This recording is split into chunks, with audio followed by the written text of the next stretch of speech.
Ang labanang ito, kailangan magsama-sama tayo. Magsama-sama tayo!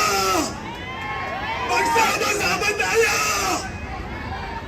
Ano pa po ba ang kailangan ninyong ebidensya?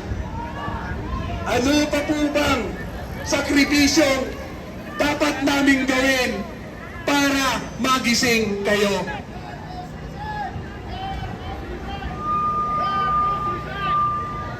Ang bayang ito, bayang ipinagkaloob ng Diyos sa atin. Pero ang bayang ito ay dapat mahalin, alagaan at proteksyonan natin. Ngayon po, sa aming distrito, dahil merong rally ngayon, nagbibigayan ng ayuda para yung aming mga ordinaryong mamamayan huwag pumunta rito. Binabayaran ngayon 3,000 piso ang ayuda. Pero ang request nila sa DSWD, 5,000 piso. Ang 3,000 piso lang ang binibigay. Ibig sabihin, pati ba naman sa ayuda ay meron pa rin korupsyon. May korupsyon sa ayuda! May korupsyon sa ayuda! Ayan, no? Kayong mga congressman, ang kakapal na talaga ng mukha nyo. Ayaw nyo na umalis sa buhay na nilalakawan nyo, hindi nyo pinaghihirapan ang perang pinakakain nyo sa pamilya nyo, mga putang ina nyo. Mga putang ina nyo! Naawa kami sa ating kapulisan dahil hanggang ngayon, 10 taon na ang inyong sweldo, hindi pa rin na ibibigay ang sweldo nararapat sa inyo. Pagpasensyahan nyo kung kayo ngayon ay nainitan. Nagre-live tayo guys, kasi Pero nalos connection tayo, nagre-live ang tayo. pagtindig namin dito kasama ang pamilya nyo. Kaya alam ko ang nararamdaman ng ating mga kapulisan. Tama po yan. We must follow our leader. Pero magsasalita po si dating Chief PNP General Torre para malaman nyo kung ano ang tunay na ginawa sa kanya ng administrasyon. Ayan! Adik na ito. Tore! Tore! Ayan, salita ng Tore. Pagtapos gamitin ako, galit ako. Kay General Torre, although kaibigan ko yan, naglingkod sa Quezon City yan, believe ako dyan. Pero yung ginawa niya sa dating Presidente Duterte, na halos kidnapin niya, sumunod lang sa utos ng mga adik sa ating gobyerno. Sabi ko na nga. Ano ang napala niya?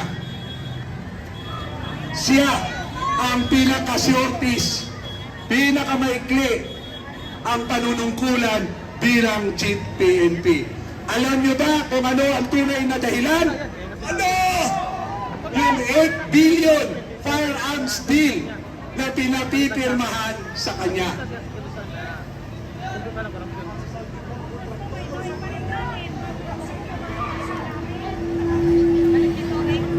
Nagsumbong siya sa adik na presidente. Hoy! Ano sabi ng adik na presidenteng yan? Ah. Gawin mo, General Torre, ang tama. At nasa iyo ang suporta ko. Ayun ang salita na adik na BBM. After 1 week, tinanggal si General Torre Sino ang nasusunod sa Malacanang? Yung Nag-relive ahas ako, ng Habiba, kasi asawa nag-disconnection ako. at mga Kaya kurap. nag-relive tayo. Sayang, marami na sa ating viewers. Yung mga anaconda. Naniwala sa tama, ayun, siya ang tinamaan. Ganyan, kawalang hiya at walang isang salita ang presidente natin. Alam ko, kayong mga PMAer, kayong PNPA graduate, kayong membro ng Lakan, alam ko ang ano nasa puso nyo. Kaya lang nangangamba kayo. Habang nangangamba kayo, lalo kayong winawalang hiya ng leader natin. Isa lang kayong departamento ang winalang hiya. 120 milyong Pilipinos ang winanghilya ng adik na presidenteng ito. Ano pa po ba? Gusto niyo pa po ba? Na para patunayan namin sa inyo na handa kaming magpakamatay sa harapan nyo? Para lang kumilos kayo? Gagawin namin to! Kung yan ang tinatawag, kung yan ang kailangan gawin namin para makonsensya kayo.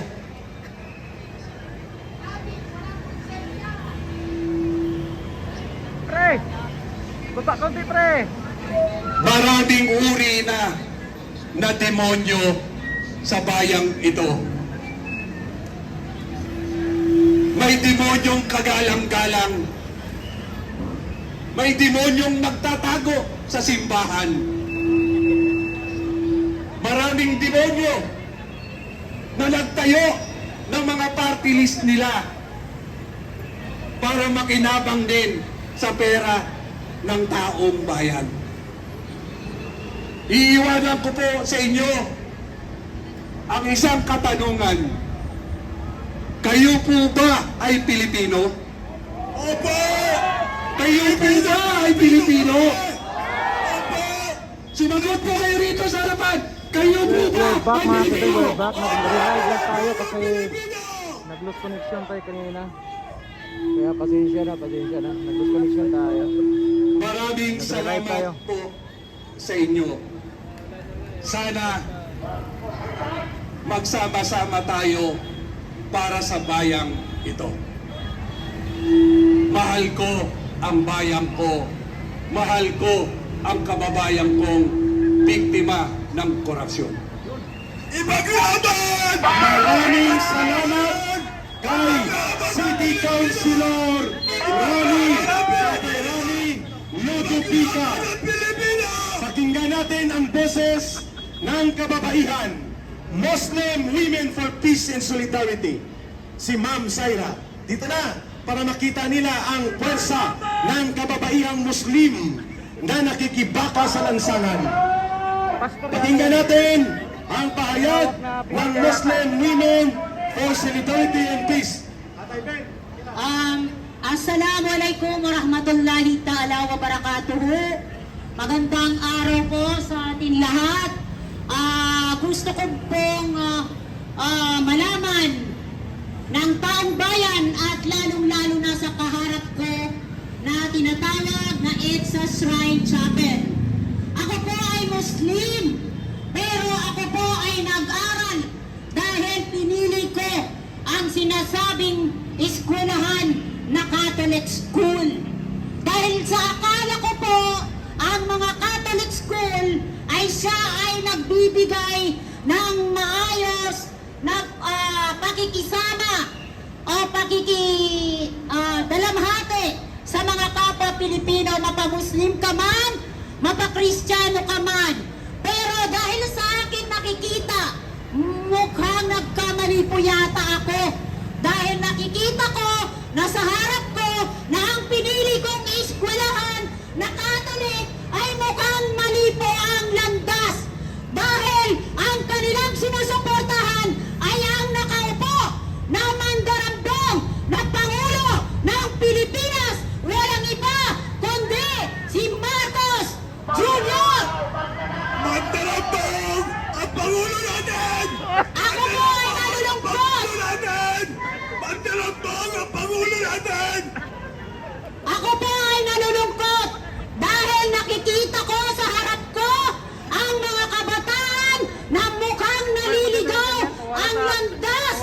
Dahil imbis ang ipaglaban nila ay ang kanilang kinabukasan. Pero mukhang iba ang tinuro ng kanilang mga guro sa eskwelahan. Dahil kung makikita nyo po, isa po silang Katoliko, pero ang makikita nyo sa kanila ay dirty finger. Ayun. Tama po ba yan? Oh. Mga kapwa ko Mali, oh. Pilipino, wala po tayong Pilipino dito. Mapa-Pilipino ka, mapa-Arabo ka, mapa-Kristiyano ka, mapa-Iglesia ka, mapa-Katoliko ka, at born again, at iba pang religion na ating sinasamba. Ako po ay nandito sa harap nyo para po ipaglaban ang tunay na laban dahil nandito na po ang mga tao na kapaligid na hindi naniniwala sa tama kundi naniniwala sa maling direksyon. Maawa po kayo sa mga kabataan. Huwag po natin silang linlangin. Sila po ang pag-asa ng ating bansa. Utang na loob po, mga kababayan. Mahal ko ang mga Katoliko. Kahit isa po ako, Muslim. Dahil sa ang akala ko po, ang mga Katoliko ay nagbibigay ng turo, tinuturo ng tama, yung landas ng kinabukasan at pakikisama sa kapwa Pilipino. Hindi po para magmura o mag-dirty finger. Naku po mga kabataan, nakakalungkot na po kayo. Kayo po ang pag-asa ng ating bayan. Bakit kayo nagkakaganyan? Kayo ang nakikinig sa maling turo. Halawa po kayo. Walang-wala kayong patutunguhan dyan sa pinaglalaban nyo. Maling-mali. Ako po ay nalulungkot. Sobra-sobra. Dahil ang akala ko, ang kabataan ang siyang pag-asa ng bayan. Pero sa nakikita ko ngayong araw na to, maling-mali. Ang isang panawagan ko lang sa harap ng Katoliko, magkaisa po tayo dahil ang laban natin dito ay korupsyon. Mga kababayan, bago tayo magpatuloy, kahit naka-wheelchair na po siya, mas nauna ito kay Ka-Eric na lumaban sa diktadura ng martial law. Pero ito ay nag-aral sa Catholic school na exclusive, pero napunta sa UP Diliman. Naka-wheelchair na po buong pamilya nito naging member ng Communist Party of the Philippines. Halos lahat silang magkakapatid naging leader ng NPA. Ngayon, nakikisa sa panawagan para ibagsak na, palayasin si Marcos Jr. Walang iba, kahit naka-wheelchair na, si Tita Tess Veloz, buong pamilya nito, nag-NPA, nag-underground, nag-Communist Party of the Philippines. Magkaisa tayo! Maraming salamat ka, Eric. Sana ang boses ko okay pa rin po. Ang dati namin sinisigaw, yung mga kasama ko dyan dati, ibagsak! Huwag matakot! Ang sigaw ko ngayon, Marcos resign! Marcos resign! Marcos resign! Ang dami ko po sa samahan sa social media, taga-UP Diliman, ang gustong sumama kahit na kami senior citizen na. Bakit? Kasi hindi na bago ni Cory Aquino nung nilagay namin siya nung nag-EDSA People Power tayo. Hindi na bago ang sistema ng kabulukan ng Pilipinas. Nandyan pa rin ang mga magnanakaw, nandyan pa rin ang mga kawatan, ang plunderer, na dapat ay buhay ang kapalit dahil ang ninanakawan ay ginawang breadwinner ang mga taxpayers, ginawang forever gatasan. Lahat ng ating galaw, simula ng paggising natin, tayo ay nagbabayad ng tax, ng buwis, tapos paano nakawin lang ng party list congressman? Anong klaseng buhay ang binibigay nila sa atin? Dapat hindi ko boboto si Tatay Digong dahil kami ay puro aktivista sa bahay. Pero si Mar Rojas dapat ang iboboto ko dahil kaibigan ko ang mga pinsan. Kaibigan ko ang mga Araneta. Ako ay nag-aaral sa isang Catholic school. Nakaklase ko si First Lady. Pero anong ginawa? Katoliko ang reliyon. Pero ang reliyon ay gawang tao. Ang spiritual ay galing sa Panginoon. Maski si Father Jerome, kaya kung palalayasin tayo dito sa EDSA, si Father Jerome ay apo namin. Spokesman ng CBCP. Ako ay nangongolekta at 18 years old.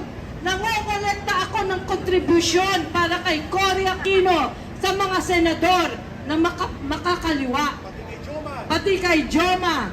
Pati, marami yan ng mga senador at congressman na nakipagkaibigan, nakisiping sa mga komunista. Kaya alam ko, komunista talaga ang Dilawan at Pinklawan. Huwag ninyong itago.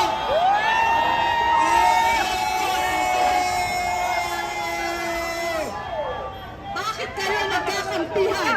Kasi kayo ay anti-Christ. Dahil hindi nyo palalampasin ang pagnanakaw sa mga kaawa-awang Pilipino. Kung kayo ay malakristo, kaya hinahamon ko ang mga pare, ang mga pastor ng NCCP, UCCP. Dati kayo nagko-contribute sa mga komunista. Nasaan kayo ngayon? Dito kayo magsalita, hindi dyan sa mga walang paninindigan. Kung may paninindigan kayo, kahit wala kayong gwardiya, wala kayong kotse, wala kayong pera, kayo ay nakatira sa kung saan lang na pwede kayong patayin. Dapat kayong manindigan. Marcos, resign! Marcos resign! Marcos resign! Marcos resign! Hindi ba tayo na-challenge? Naka-wheelchair na po si Tita Tess Veluz at siya po ay senior citizen. Ang buhay po niya at ng kanyang pamilya ibinuwis nila sa Communist Party of the Philippines, sa New People's Army at sa NDF. Kagaya ni Ka Eric, ako po 21 years sa CPP, NPA, NDF. Si Tita Tess Veluz, buong kapatid niya, buong pamilya ay nag-NPA, nag-Communist Party. Pero ngayon nananawagan, sobra-sobra na ito. Si Marcos na at si Romualdez, kasabot na nila ang mga komunista, ang mga hilaw na komunista, at ang kanilang mga alipures, pati ang taong simbahan na budol na rin nila. Eric, dati tayo magkasama sa kilusan ng pagwawasto ng katotohanan. Ngayon, kilusan ng pagwawasto ng kamalian at kabulukan ng Marcos, gobyerno ni Marcos. Kaya kayong mga pulis, officers, ang tatay ko ang naging boss ng mga pulis ng panahon ni Magsaysay, konsehal. Alam ko kung gano'ng kababait kayo, may mga pamilya ko, may mga kapatid kayo. Huwag ninyong hayaan i-recruit ng Makabayan Black. Huwag ninyong hayaan i-recruit ng komunista. Kayo ay manindigan laban sa mga komunista, bangag, Dilawan, Pinklawan, at mga tiwaling mga kakampi ng mga bulok na sistema. Maraming salamat po. Patuloy ang laban. Ayun, Tatay Ben, pinapanawagan natin ang boses ni Undersecretary Ben Ranque habang nagpapahinga si Tita Tess Veluz, at itulak natin ang wheelchair, padaanin natin ang boses ng mga matatanda ngunit matatapang pa rin at magigiting. Mabuhay ka, Tita Tess Veluz. Ang mga komunista ang nanggugulo sa ating bayan. Kahit sinong presidente, ginugulo nila. Kaya hindi tayo masinso dahil sila ang manggugulo. Ngayon, dahil bangag ang Pangulo, sinusunod nila, hinututan nila, nagkapira sila, mga magnanakaw kayo! Pira ng bayan yan! Bilang former undersecretary ng nakaraang administrasyon, bakit ang ating mga gabinete ngayon hindi sabihan ang presidente na bumaba ka na dahil wala ka na sa tinong katinuan, wala ka na Bongbong Marcos sa matinong pag-iisip, bumaba kaya. Yan ang gawin ninyo mga gabinete. Cabinet members, I challenge you. withdraw your support to the bangag, buang, walay otok na presidente dahil siya po ay isang national security threat. Nagkagulo ang ating bayan, sinasakyan ng mga komunista upang ang kanilang klaseng gobyerno na mamatay tao, sila ang manantilit dito sa bansa.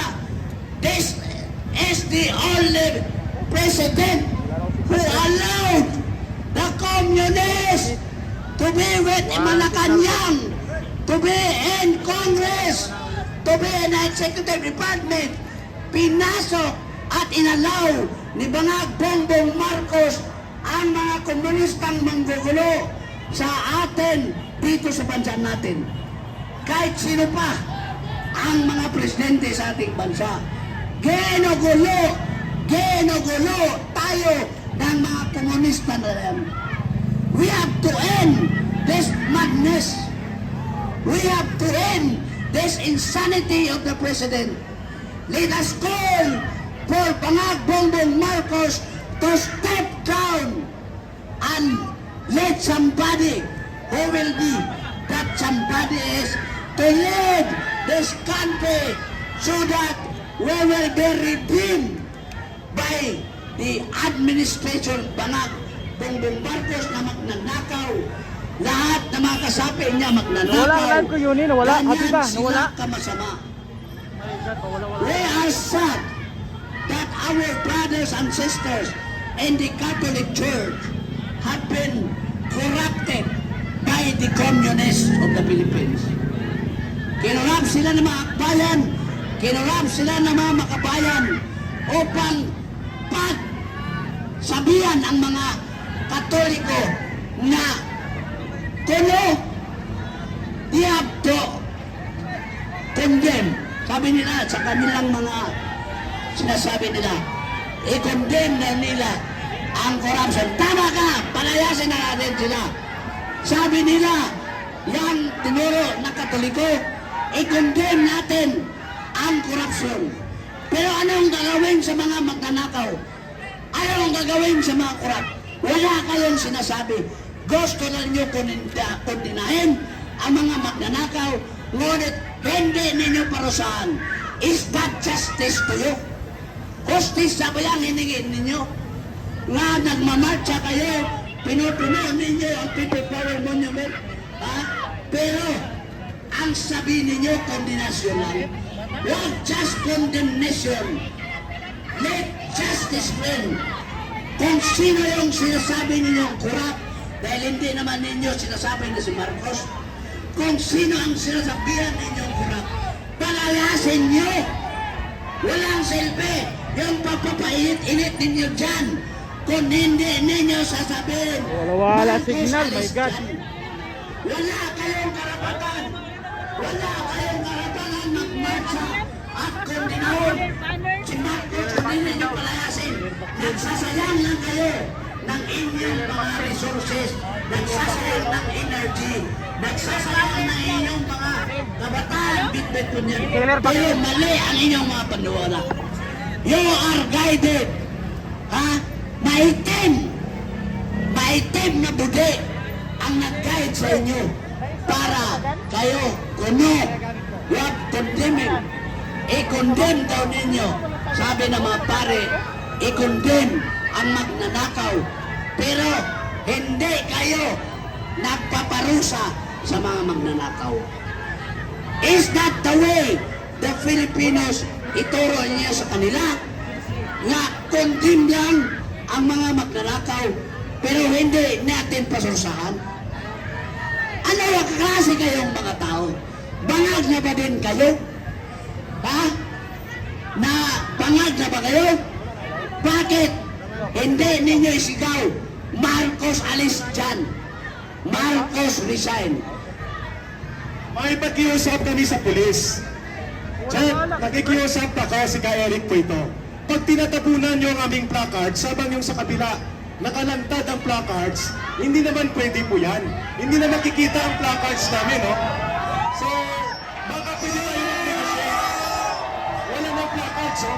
Mga kapilan, sila po ang komunista. Ang placards cards natin, nilabas nyo! Ang komunista.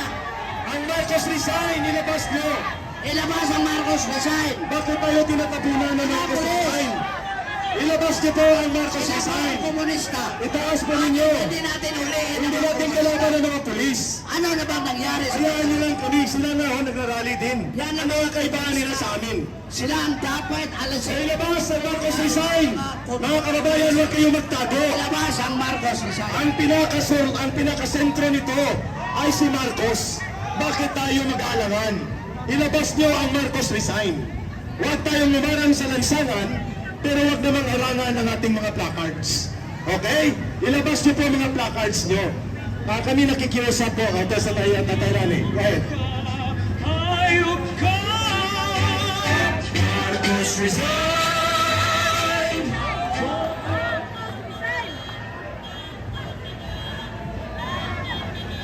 Alam nyo, kitang-kita sa placard pa lang, pera ng bayan ang binagastos nila dyan. 25% ang porsyento ng party list nila sa lahat ng proyekto ng ating gobyerno. Ang nagpondo ng rally nila ngayon dyan ay pera galing sa nakaw ng ating presidente.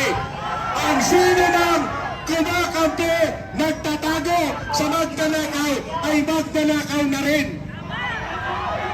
Yan ho ang mga sinakyan nila, mga naka-air condition, buses at mga services pa. Ayan po ang katotohanan sa nangyayari sa bayan natin. Wala talaga, pre. Ang kakampi ng mga kriminal, kitang-kita nyo ang gagarbo ng kanilang mga placards pa lang. Sino ba ang nakikinabang sa paghati-hati ngayon? Alam nyo ba, yung liberal na yan, kamag-anak ng Lisa Ahas Araneta. Sino ang presidente ng liberal? Mar Rojas Araneta. Yes, magising na kayo. Kaya sa mga pulis, mahiya kayo! Kayo ang mga aktivista sa amin na nagpapahirap sa bayang ito. Itaas nyo pa ang pera ng bayan, ang ginastos ng mga placard ninyo. Ang kanilang dahilan, Kaprani, ayaw nila mag-resign si Marcos dahil si Sara Duterte ang papalit. Mga makikitid at paluktok ang utak, di ba? Iyon ang nakasaad sa salitang batas na ang presidente kapag inotel ay papalitan ng vice-presidente. Ilagay na natin kung parehong may kasalanan sa taong bayan. Sino ang may pinakamalaking nilakaw sa kaban ng bayan? Si Marcos! Si Romualdez!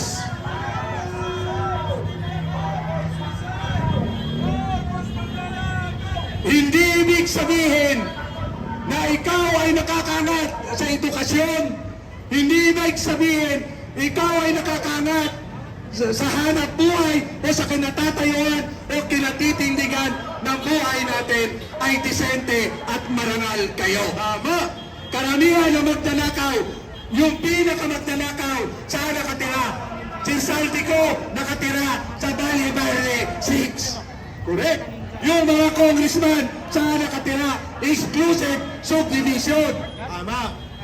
Ito mga ito, ginamit ang mga ordinaryong bayan, o ordinaryong taong bayan, yung party list nila. Tingnan nyo kung sino ang nakikinabang. Kaya, huwag po ninyong pigilan na maihayag ng mamamayan ang totoong saloobin. Ang paniningil ng taong bayan sa araw na ito ay walang iba kundi si Marcos at si Romualdez. Tingnan niyo ho, ang pagkain ng mga mahirap, lugaw. Ang sumisigaw na hustisya, lugaw. Yung kanilang pagkain, magkano ang pondo na ginawa, na binigay ng kanilang party list na yan? Milyon-milyon! Nakaw pa rin yan. Mahiya kayo. Kaya ko ba, bawal sa simbahan ang magnanakaw? Kung nagdo-donate, pwede yun. basta mag-donate ng nakaw, pwede pa rin. Bakit mas kinakanlong nyo yung may pinakamalaking nakaw sa bayang ito? Ayun, malaking tanong.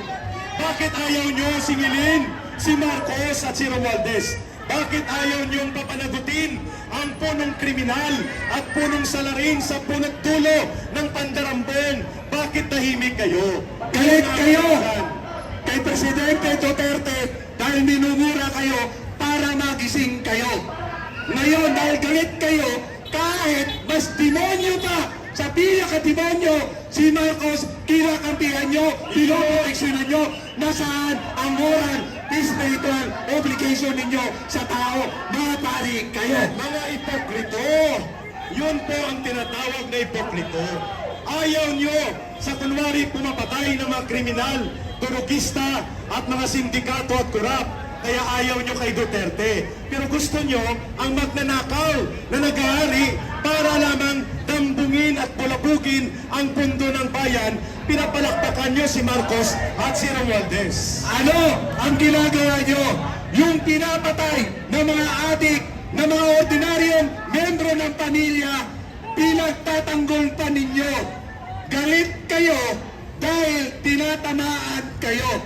Nasaan na ang moral, spiritual obligasyon nyo, mga pare kayo. Kaya sa araw na ito, dito tayo nagtitipon sa EDSA. Occupy EDSA ito sapagkat ang EDSA ay para sa taong bayan, hindi lamang sa simbahan at ilan. Kahit noong unang panahon pa lang, unang digmaan pa lang natin, sino ang naguhudas sa ordinaryong Pilipino? Di ba ang mga pare ang naguhudas sa ating mga kapwa Pilipino? At nauulit na naman ngayon ang istorya ng ating bansa. Ayun, malinaw po na ayaw nilang mapakinggan ang totoong proses ng pananingil, ang totoong proses ng panawagan ng mamamayan. Kung nandyan po si Captain Tato, tinatawagan natin kung pwedeng lumapit sa harap at para makapagbigay din po sa amin ni Tatay Rani Los Connection ng talaga inyong live ito. I panawagan. don't know kung Captain Tato, naging are you okay pa yung there? coverage natin. Ayan, mga kababayan, Tatay Rani at Yusek Ben Rampio, pakinggan natin ang boses ng mga retirado na totoong nagmamahal. Dito ka, Captain Tato, kasama tayo ni Tatay Rani. Ang idol nyo sa social media, walang iba ang matapang na tagapagtanggol ng mamamayan. Si Captain Dado Enrique, PMA Class 1983, Baron of the Cadets. Ito po ang class baron nila. Go ahead, Captain Dado. Magandang hapon sa inyong lahat, tanghali sa inyong lahat. Ano ba ang pinaglalaban natin? Ano ang pinaglalaban natin?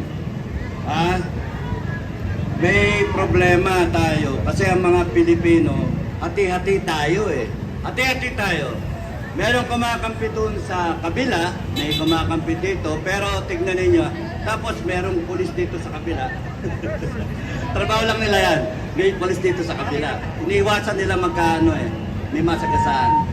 So, tingnan nyo, kanina parang nabibilad yung mga yan eh. Napanood ko. Hirap ang trabaho, no? Maraming salamat sa inyo, ha?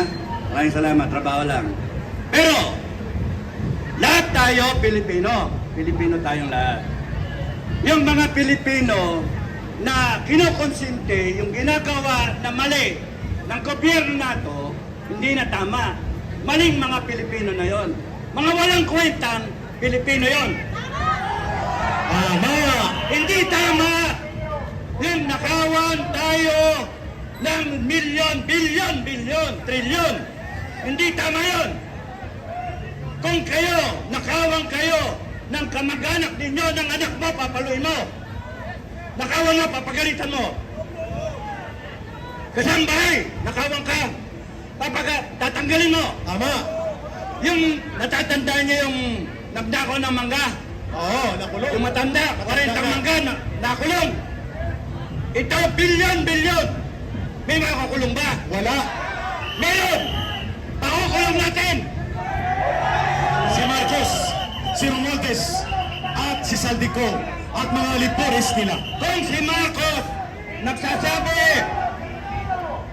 Marcos nagsasabi, nagsisimpatya siya, naintindihan niya ang taong bayan. Intindihan natin siya. O sige, presidente ka, naintindihan niyo ang taong bayan. Pero, kung totoo ka, o hindi ka, hipokrito, bakit walang all departure order ang mga magnanakaw na to? Pinatakas na. Pinapatakas mo. Ayun. Bakit walang risk sa assets ng mga walang iyang to? Na yung bangko nila, yung assets nila, hindi ninyo harangin para ma-recover ng taong bayan. Habang may didingding na kaso sa kanila o may investigasyon. Batas lang ang batas. They are entitled to due process. They are entitled, huwag kayong marang kasi, may masagasan. Hirapan ng trabaho yung mga ano. Okay lang. No. Basta itaas ang ating placard. Thank you, buddy, ha? Pagka, tignan ninyo, pagka sila allegedly nagnakaw, hindi pwedeng basta-basta na tirahin. Gigil na gigil tayo. Gusto natin, katayin. Pero may batas tayo. May batas tayo. Yung they are entitled to their day in court. They should defend themselves. Pero tama lang na dahil sa sila na-implicate, dapat harangin sila, di sila umalis sa bansa. Dapat lang lahat ng ari-arian ay harangin. You take custody ng ari-arian nila. Hindi dapat sila tanggalin, yung anuin, baliwalain. Pero Pasensya na guys, nag-bug wala yung pang live nangyayari, ko ganun. kasi Panay, nag-lost connection. imbestiga, walang mangyayari. Sa mga nag-comment dyan, hindi ko mababasa. Ah, Pasensya na. ba't wala kayong tiwala naman sa ano? Nag-lost connection tayo, nawawala signal. Ipakulong natin!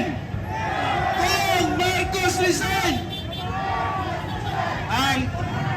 Ang mga kababayan, pinapanood ko kayo kanina, maliwanag na hindi pa ninyo naintindihan ang kapangyarihan ng bawat Pilipino.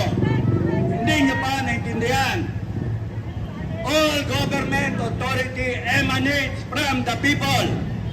Lahat na nagtatrabaho sa gobyerno ng Pilipinas, ang nagluklok ay ang taong bayan. Kung meron man siyang appointed, yung appointee, yung nag-appoint, niluklok ng taong bayan. Ang taong bayan ang nagbigay ng kapangyarihan sa kanila para patakbuhin ang bansa natin. Bakit? Lahat tayo may ginagawa. May ginagawa tayo na mali na busy tayo. Pero ito hindi natin binigyan ng kapangyarihan para pag nakawag tayo. Hindi dapat sila magnakaw. Kaya pagka tayo inaarte, we have the authority, we have the power na kunin yung kapangyarihan na yon. Hindi dapat tayo pumayag na tayo ay pastusin, pabuyin, linlagin, traidorin ng mga walang yan to. Lahat kayo mga Pilipino, kahit saan kayo, kayo ay nasa kampo ng Marcos, kayo nasa kampo ng gobyerno, kayo nasa kampo ng oposisyon, ng Duterte, basta kayo Pilipino, isipin ninyo, bansa natin to. Tama na! Tama na! Ngayon, kung hindi kayo, kung hindi tayo paglalaban, kung hindi natin paglalaban ang bansa natin, kung hindi natin paglalaban ang katwiran, kung hindi natin paglalaban ang hustisya, katarungan, at kung hindi natin paglalaban ang kinabukasan ng bansa nato, ang bawat Pilipino, yung mga salinlahi ng Pilipino, so ano sa tingin nyo? Ibang rally din ang Walang mga mangyayari leftist, sa guys. atin na sa kapangyarihan natin, ipaglaban ang bansa natin. Kaya matanda kayo, kaya bata kayo, babae, lalaki, anong pinag-aralan? Kaya wala kayong trabaho o may trabaho. Isipin ninyo, lahat tayo, Pilipino, kayo mga nagpapagamit sa mga may kapangyarihan. Putangin ninyo. Putangin ninyo. Ayan na, malutong na mura ang natikman nila kay Kapting Dago. Wag ninyong gagalitin ang taong bayan. Kasi nakikita ko, mauwi tayo sa revolusyon. Ayusin natin ito ng maayos, peaceful. Marcos resign! Marcos resign! Marcos resign! Marcos resign! Marcos resign! Kaya panalangin ko sa inyo, hanggat magagamit natin ang hinaon, huminahon tayo, kontrolin natin ang galit natin. Pero kung dadating sa panahon na ilalabas natin yung galit natin, ilabas ninyo yung galit ninyo. Ayun, malinaw! At huwag mawawala ang Panginoon. Huwag mawawala ang Panginoon. Kaya kayo, kahit ano ang inyong reliyon, kaya kayo, Katoliko, Muslim, ang Panginoong Diyos, Almighty God, will guide you. He will guide you. God Almighty will protect you. Maraming salamat. Ayun! Maraming salamat kay Captain Dato Enrique, isa sa mga retiradong opisyal ng Armed Forces of the Philippines na nakikisa sa araw na ito. Dami mga Mga nagsigaw, kababayan, no? Kabila. ang ating panawagan ay malinaw po. Ang araw na ito ay paniningil ng mamamayang Pilipino.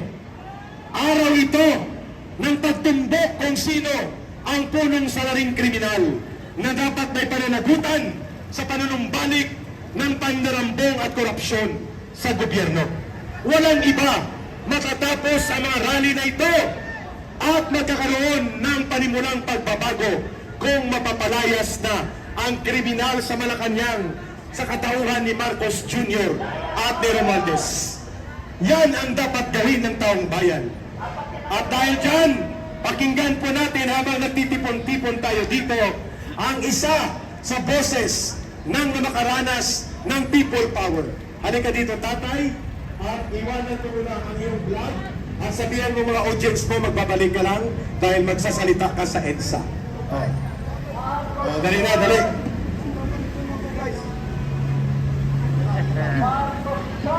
Si Berto. Ako po ay anak. Anak ako ng Piade. Santa Cruz, Manila. Naging isa rin akong kasama sa pagpapalayas ng ama ni Bubong Adik Drug Lord Marcos. Isa rin akong naging aktivista noong panahon ng pamumuno ng senior na isang diktador na si Ferdinand Marcos Senior. Isa po kami na nagpatalsik at kami ang kauna-unahan na pamusting dyan sa Welcome Rotunda. Kasama namin dyan ang kapatid ni Ninoy Aquino na si Bots Aquino. Yun po ang namumuno sa amin sa 21 opisyalis. Kami po ang nagpakalat ng mga aktualista magmula sa Quiapo, Welcome Rotunda, Cubao, hanggang dito sa EDSA. Nagsimula lang po kami ng 200 hanggang umabot ng 400. Pagdating ng pang-apat na buwan, naging mahigit na kami 5,000. Kaya kinontrol na namin hanggang Minjula. Pinustingan na po namin hanggang papatalsik namin ang ama nitong gago, magnanakaw at sinungaling na putang inang si Marcos Jr. na manlilinlang, adik at pinono ng mga drug lord, pinono ng magnanakaw. Putang ina niya, kinakailangan magbigay na siya ng mapayapa dahil kung hindi, mauuwi na naman yan katulad ng kanyang ama. Hindi na sila tatanggapin sa iba't ibang bansa dahil sila bisado ng magnanakaw, manluluko, manlilinlang, pinono ng drug lord dito sa bansang Pilipinas. Nasa Malacanang na ngayon ang drugs. Nasa Malacanang na sila mismo ang may hawak ng putang inang Marcos. Nalusaw na yung utak, kasi singot, ng cocaine. Mga kababayan ko, magkaisa na tayo. Huwag natin pababayaan na pinapalangoy na tayo sa baha. Pinapalangoy pa tayo sa kahirapan at sa kagutuman. Umaksyon na tayo habang maaga pa. Yang mga putang ng bayaran na mga CPP, NDF, sila ang nagkakamal ngayon sa kaban ng bayan. Lalong-lalo na yan, yung akbayan, mga putang ina ninyo. Mga hayop kayo, nagbago na kayo. Kami nagbago na kami. Dahil alam namin, noon ang ipinaglalaban namin ay mali. Kaya ngayon, lumagay na kami sa tama. Mga putang ina kayo. Mag-resign na kayo. Magbago na kayo mga akbayan. Maraming salamat. Mabuhay po ang nakikipaglaban sa mga magnanakaw, sa mga adik at drug lord sa Malacanang. Mabuhay po tayong lahat, mga Pilipino. Marcos, magnanakaw. Everybody sing! Magnanakaw si Marcos. Everybody sing, please. Marcos, magnanakaw. Marcos, magnanakaw. Marcos, magnanakaw. Nakaw ni Marcos. Alam niyo, nagbanta si Trump, presidente ng Amerika. Bibilin daw ang Pilipinas. Bayag ba kayo? Dahil sa malaking korupsyon, mismo ang presidente ng Amerika na kung sakaling hindi titigil ang korupsyon dito sa Pilipinas, bibilin daw niya ang Pilipinas dahil nakikita niya ang mga congressman at saka mga kaalyado ng ating presidenteng bangag. Napapansin ho sa iba't ibang bansa ang mga kaalyado ng ating bansang Pilipinas. Ngayon, papayag ba tayo o hindi? Kaya manawagan tayo, lumahoko tayo. Andyan ho ang ating mga kabatirang, mga Katoliko. Iparesign na natin ang ating presidenteng bangag dahil wala siyang matinong pag-iisip, wala siyang mga progreso, mga plano sa atin, lalong-lalo na ang mga kabataan. Kawawa ho ang mga Pilipino. Kaya ang panawagan ng taong bayan sa araw na ito, Marcos resign! Marcos resign! Marcos resign! Marcos resign! Marcos resign! Marcos resign! Marcos resign! Marcos resign! Marcos resign! Marcos resign! Ayan. Kaya nga, tama nga itong ginagawa natin. Dapat, andito lang tayo hanggat hindi mag-resign at papalagutan ang ninakaw sa kabal ng bayan. Ang laki ng ninakaw ng ating presidenteng Bangag Marcos. Kailangan bumaba ka na dyan ngayon. Mananagot ka sa taong bayan dahil pira yan ng bayan. Nagbabayad kami ng mga buwis. Nagbabayad kami ng eksaktong buwis. Dapat managot ka sa taong bayan. Marcos resign! Marcos resign! Marcos resign! Marcos resign! Marcos resign! Marcos resign! Music na lang, music magnanakaw. Ayun ka, ayun ka. Marcos resign! Resign! Resign! Marcos resign! Resign! Resign! Ayun ka. Marcos resign! Marcos resign! Panis ka na! Ayaw namin ang bangon!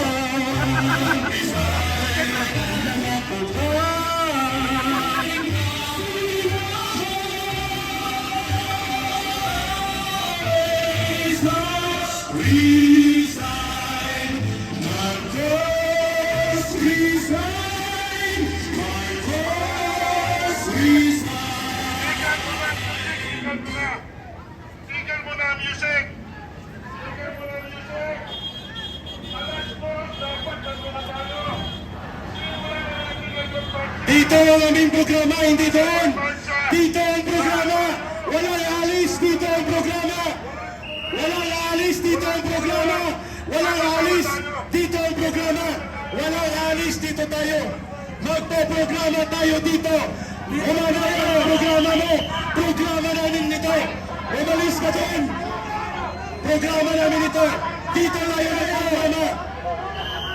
Dito tayo nagprograma. Mga kababayan, resign Marcos tayo. Occupy EDSA. Dito tayo. Hayaan nyo siya. Papuntahin mo siya. Dito ang programa ng taong bayan. Makinig tayo dito. Go Marcos, Marcos, magnanakaw. Marcos, Marcos, magnanakaw. Marcos, Marcos, magnanakaw. Magnanakaw si Marcos. Dito ang programa. Go! Marcos, Marcos, magnanakaw.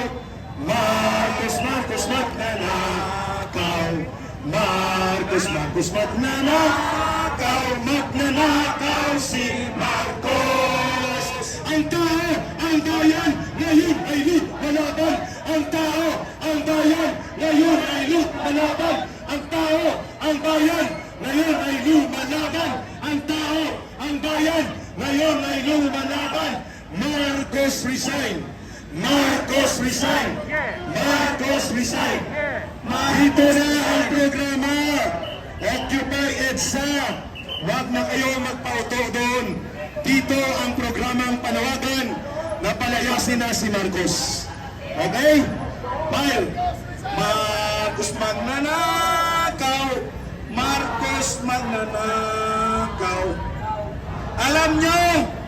Alam nyo mga kaibigan,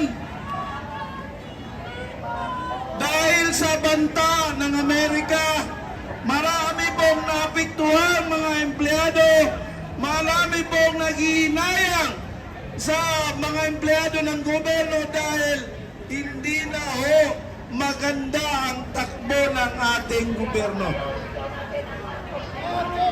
Napakahirap po ang dinanas natin ngayon, layong-layo na itong budgeting ng 2025. Ito yung napakalaking corruption na nangyayari sa ating bansa. Trillions of piso ang nawala ng kapal ng bayan. Ay, ito, katigta na dito. Bawat kayo sumigaw doon ng ano. Dito na tayo, no? Nanawagan na tayo. Mga kababayan, Tatay Ben, listen mo na. Tatay Ben. Tatay Ben, listen mo na. Sa lahat na nandito po, why are we staying in EDSA? Why are we occupying EDSA?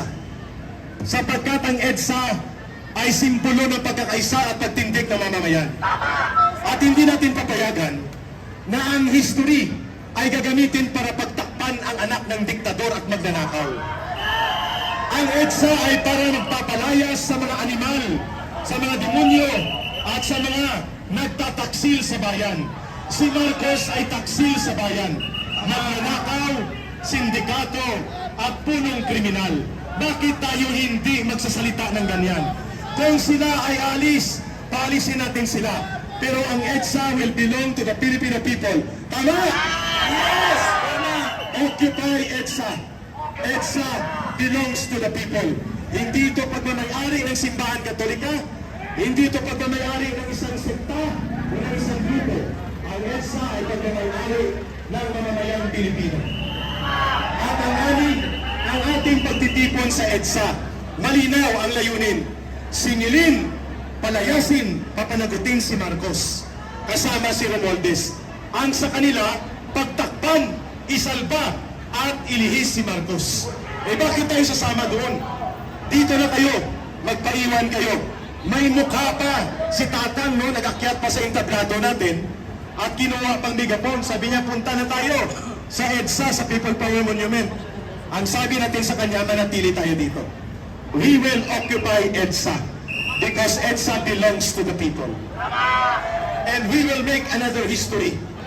At walang EDSA kung hindi natin pinapalayas ang mga diktador, magnanakaw at mga taksil sa bayan. Yan ang dahilan kung bakit may EDSA. Pinapalayas natin ang mga taksil, ang mga magnanakaw, ang mga sindikato, at ang mga mandarambong. At walang ibang punong kriminal kriminal sa pandarambong na ito. Walang iba mga kababayan, si Marcos at si Romualdez.